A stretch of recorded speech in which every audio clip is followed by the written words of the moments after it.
Çocuklarda bana bak. 3 tane nokta var.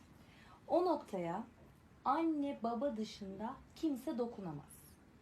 Bir de ben yanındaysam doktorun dokunabilir. Nereler oralar? Göğüs, Göz, arka arka, ve iki bacak arası. evet. Şimdi söyle. Göğüs, Göz, arka, arka, arka tarafımız ve iki bacak arası. evet. Gel buraya doğru. Bir yabancı sana dokunursa senden izinsiz ne yapacaksın? Çığlık atacaksın. Evet. At bakayım. Çığlık. Bilmiyorum. Aa diye bağıracaksın. Evet. Anne, baba dışında, tamam mı? Kimse sana dokunamaz. Evet. Senden izinsiz dokunursa ne yapacaksın?